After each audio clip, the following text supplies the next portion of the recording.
Happy Monday, online Econ students. Welcome to week 2. This is your second weekly update, and you'll find that this one will probably follow a pattern that's similar to future weekly updates where I'll cover last week's material and do a brief run through of what you're doing this week.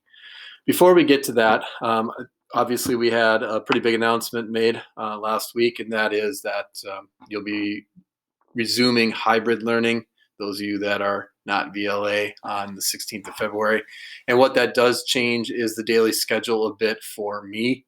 And for our class, all it is really changing is the time that I will have office hours, and that I'll make our classroom, that green button, available. Again, that classroom is not for mandatory meetings, but I will offer synchronous activities. So for example, this week, tomorrow, during the 2:45 to 3:30 slot, I think I'll make an escape room available for you that covers some information from this first level here that you could choose to participate in. It's not mandatory, it's not graded, it's just an enrichment opportunity to help you.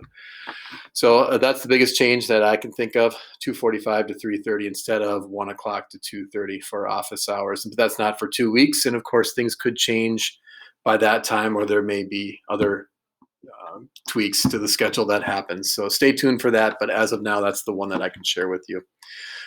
Next, what I wanted to do with you is give you some feedback from your flip grids. And by feedback, I mean answer some of the questions that you asked. You asked some fantastic questions and absolutely love them. Let me start with the first question. Was actually a combination of two that students asked. They asked me, where's my favorite place in the world I've been, and where would I like to live if I could live anywhere? The answer to that question is the same. It's Vancouver, British Columbia. My wife and I went there about 6 years ago now, I want to say. We happened to be able to catch a Women's World Cup game there where it was Canada versus England, held at BC Place, which was pretty cool. We stayed in a Verbo over here on the 23rd floor. That was awesome. And then what I really liked about it is because my wife and I are both very into the outdoors and hiking and such, we climbed a rock that's about 50 miles north of Vancouver called Stomach's Chief, but within the city itself, this big downtown area. But up here is a park called Stanley Park. It would be like Canada's version of Central Park, New York. It's phenomenal for the outdoor enthusiast. And so that's the answer to that question.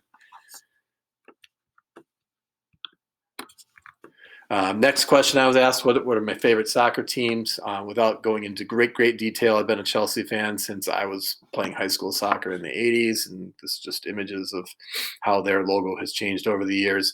More recently, as Leeds United has made their way back into the top of the Premiership, I really enjoy watching their style of play. They're very entertaining. I love their mentality. And so if I had a number 2 side to follow, it would be Leeds. So those are my 2 favorites.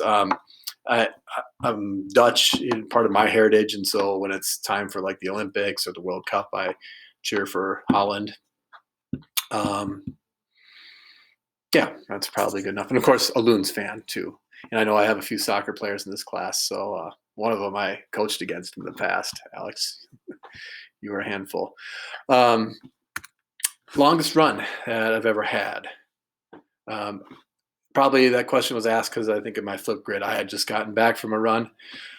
I do the run recreationally just to stay in shape. So I've never been much of a distance runner. I think the longest run, if I actually had like a monitor on me, was probably done at some point during my soccer career in a match where I played all 80 minutes and I was a central midfielder going from end line to end line. But I thought I'd share an entertaining run story with you. My wife and I, back in 2007, so 13 years ago now, wow, we took a trip down to Chicago and did a fundraiser for cancer where you race up the Sears Tower, what's called the Willis Tower, now 109 flights. And I have a few stories from that I would share at a different time with you if anyone was interested, but pretty neat experience to do that race. The biggest setback that I've ever had, great question. I know Chloe and Taya had me in class back in 9th grade. They're in this class. During the soccer season, about halfway through the varsity season, I was hit upside the head with a shot. I was busy fixing a net, had my head down. JV was warming up. I was helping out, kind of get the field ready for them. And it happened to just clipped me right on the left ear and knocked me out, and ended up going to the emergency room, diagnosed with a pretty severe concussion. Was out of work for 2.5 months after that. And I'd actually had a skiing concussion about 3 years prior. So it was my second one in a fairly short period of time for an older guy. So it took a little while for all the marbles to settle back down in my head. But every day is a little bit of a battle now, but it seemed to be getting better. But that was the biggest setback, was a traumatic brain injury by far. The best teaching experience, I've had lots of great ones, and it was hard for me to choose one, but I guess I kept coming back to my time at the alternative high school when we would have our graduation celebration.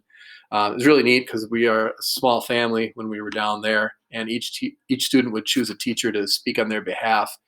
And so it was very personal. The graduation and the celebration was always powerful because you have families where a lot of our students were at risk or had many obstacles in front of them that they overcame to reach graduation. And many of them were first time high school graduates for their families. So that celebration was pretty moving and made teaching seem really worthwhile. So those 4 years that I had the opportunity to participate in those was by far my best teaching experience.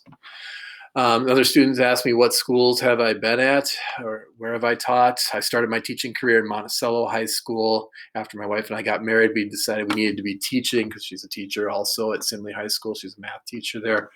We needed to be working closer to one another so our commutes weren't so bad. So I was able to secure a job in South Washington County and had a crossover position between Woodbury High School and Park High School. This was before Eastridge even opened.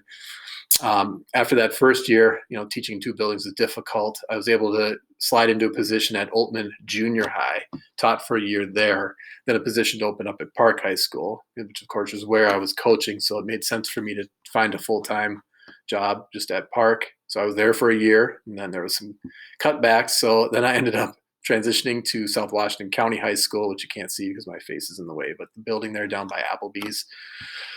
Was there for 4 years, and then a position to open up at Park, and I've been back at Park for the last 7 years. And actually, if there were a picture to add of Sowashko Online, I would add that, but I don't think that we need a picture of it. So actually at my sixth school now, in addition to Park High School, where I also have classes. And this last slide here was just from a student that had asked me last hex semester about content creation and what do I know about it. And I know that some students indicated that's something they'd like to do in the future, whether it's having a YouTube channel or entrepreneurship or some other walks that would revolve around social media. These are some of the pieces that I pulled when I did some research on it, because I'm not interested in being a content creator in that sense, but I can understand why others are, because there's certainly a wave that's already here, and I think a future wave to come for business opportunities. But I thought the interesting piece was the KPI, the key performance indicator, and it's a way of measuring how are people getting to your content. Are they using Twitter or Facebook or Instagram social media links, or are they direct trafficking to you? So are they just using your URL and getting to your information, or is it more of an organic find where they're doing a search engine and finding you because of the information or the topic that they're searching on connects with your page? Or is it a submission piece? And so example of that, my wife and I register for HGTV's Dream Home contest. They run it about every 2 months or so. They have a new dream home that they have a sweepstakes for. And in order to enter it, you have to type in your email address. So that's a way for them to aggregate contact information, that they can push out more information to you. So that was what is meant by the submissions piece. So those are a few questions to answer. From the Flipgrids, again, really enjoyed going through those. I feel like it's a good way for us to connect, even though we don't get to see each other face to face. As far as last week goes, you can find last week's work in a new folder that's called the completed folder. And so you'll find there is week 1 in there. And one comment that I wanted to make off of week 1 was going to our resources notes. And the end of it, I mentioned rationing devices, and I had talked about a $10,000 scholarship and some different ways we could give it away. In the past week, I've been watching the Department of Health roll out its vaccination plan, not even plan, but just the distribution of the vaccine. And they've had to use some different rationing device methods. Of course, the first one that was used was tiering off people in terms of who they felt had the greatest need. And so personal characteristics fell into that category, right? Being age 65 or older, being in that top tier of who should get the vaccine. And then they had to come up with a different rationing device because there was a set amount, there was a scarce amount for the number of people who actually wanted it. So then they came up with a first come, first serve way of distributing it initially, where they made it available online. And as people signed up, then they were filling up the slots. Well, of course, that created a large outcry because the 65 and up community isn't the most tech savvy. Some of them are, but not all. Like my wife's grandmother, for example, doesn't have internet access at her house because she's never needed it. So she had to have somebody else, my mother-in-law, sign up for her. Well, there's also issues of bandwidth and timing. And so maybe there were people 65 and up that really needed it that weren't getting it because of the first come, first served system that had been devised. So 2 days into it, by Wednesday, they had shifted how they were going to distribute it from first come, first served to a lottery format. And the lottery format still has some issues that are upsetting that first tier crowd, the 65 and up crowd, because again, it doesn't take into account to those that have the highest health condition issues coupled with that age. So there is some more tweaking that's going on with that. But I thought that was an interesting way to connect rationing devices to things that are going on currently in our society. All right. Then the other piece with week one, the last one, is just talking about grading. So over the weekend, or in fact this morning, I went in and looked to see everything that had been submitted and made sure it was scored, and then went to the columns of those assignments and marked anything that hadn't been submitted as missing. So you'll have a flag if you haven't turned the work from week one in. It holds it as a 0 in place, but that 0 is temporary if you do the work and turn it in. I just caution you from letting too much of that pile up by mid-hex semester because it can start looking overwhelming, albeit I don't think this course is all that overwhelming. I've tried to pare it down quite a bit so it's manageable for you, and I know that was another question that was asked during the Flipgrid. Then in your current folder, what you got going on this week, you have the last module for level 1 to complete. You'll see some information about different types of economies that exist. You'll learn about a model called the circular flow model, and you'll be introduced to a decision-making model called the PACE decision-making model. So after you go through those items, there's an exit ticket, and then you're going to be asked to finish up level 1 with a summative piece. Now, the blue puzzle piece of the level 1 exit is summative. It's non-resumable, so once you start it, you're locked into it, or else you get kicked out.